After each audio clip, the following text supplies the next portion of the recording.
Good morning. 6 o'clock this morning. I was up at 5. I'm out here getting it, y'all. Hey, look, I want to talk to y'all about who do you use as motivation. I use this trick, right, where I kind of have imaginary friends. And I was doing this, and then I read Think and Grow Rich and realized that I wasn't the first one doing this. Napoleon Hill also did it.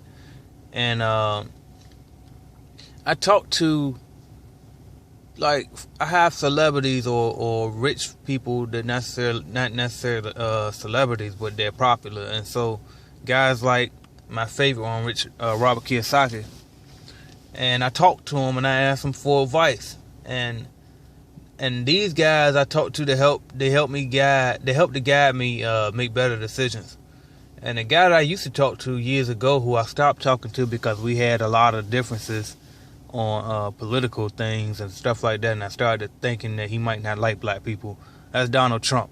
But we started talking back recently. I don't really pay too much of what he says outside of money. I just stick to the money topics with him because I don't know about him. But yeah, man.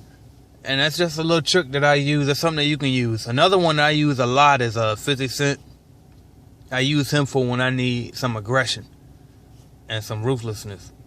I'm not going to try to quote him directly, but basically what he was saying was, why pull over and for somebody in the hood when you can't learn nothing from them? Like, you riding down the street and you see somebody you went to school with, they weren't really your friend, but you just knew them, and they waving you down because they see you in your new car or whatever, and they trying to stop you just to holler at you to talk about a bunch of nothing. That's why when I ride down the street, I keep my head straight. When I'm going through neighborhoods, I make sure I look dead straight. I ain't trying to see nobody. You know, especially if you walking, you ain't really too much we could talk about. And that ain't even to be stuck up or to forget where I came from or nothing like that. It's just because I don't have time. There's a good chance that you don't have anything to offer me that I can learn from.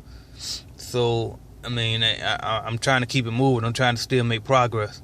Now, if you want to reach out to me and learn something from me, my email's been the same for a while now. My number's been the same for a while now. If you got it, you can use it. But other than that, I'm just trying to keep it moving and keep moving forward. So, and I don't want to hear about who got shot or who fought or none of that, you know. So,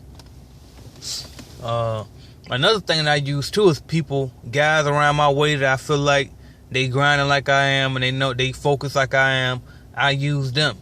If I see somebody out here before me, out there, like just this morning, I walked into my car and I thought I saw a guy that I know that he's focused and he doing stuff. And it motivated. I started walking to my car faster just because I know he ain't out here. That means that if he out here already, he might have been up earlier than I was. I got up at 5 o'clock.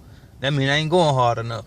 You know, or I see some guys, they got TV shows. I see guys, they doing a lot of stuff. And so it just keep pushing me. And that's some of the things that I use to help keep me focused. Because another thing too, like, I very rarely even compare myself to people in my city, local people. I feel like they're small stuff to me. I'm usually comparing myself to the celebrities. I compare myself directly to Jay-Z. Because even though the money might not match yet, and that's a big yet, but we the same.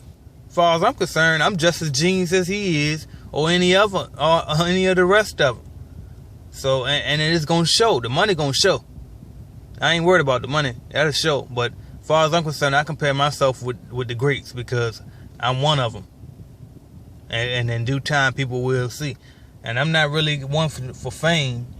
So sometimes I have to, like Donald Trump actually just told me this since we started by talking, I have to tell people about my accomplishment, which is something that's hard for me to do because I've always been quiet. I've always been laid back and humble. So for me to just tell people my accomplishment, what business I've owned, how much money I started making now compared to what I used to make, it's hard. I be feeling like I'm bragging or something, and I don't really want to brag. That's why you'll never see me post, I don't post pictures of my cars and my house or my jewelry and stuff. I don't do that type of stuff. Pictures with cash, you know. I do my best not to flash. Like I did that one with my girl and posting her birthday gift and all that. That was really more to make people look so they can listen. It's like, look what I got. Now let me show you how to do it. That's what that was. That was a bait and switch type of deal. But really, I very rarely try to show off. So if you ever hear me talking about what money I got or something of that nature, it's probably because I have to put something out there. Oh, you just gonna think I'm some random guy talking to you, telling you stuff that I can't even accomplish myself. So just to put that out there also. But anyway, I just want to tell y'all one of my secrets how I stay motivated. I use local people that I feel like I know that's getting it for a fact, and I make sure that I'm staying a step ahead of them. And then also the celebrity guys that I know that's getting it, because at the end of the day, we all equal. All right. So I appreciate y'all for watching. Thank y'all.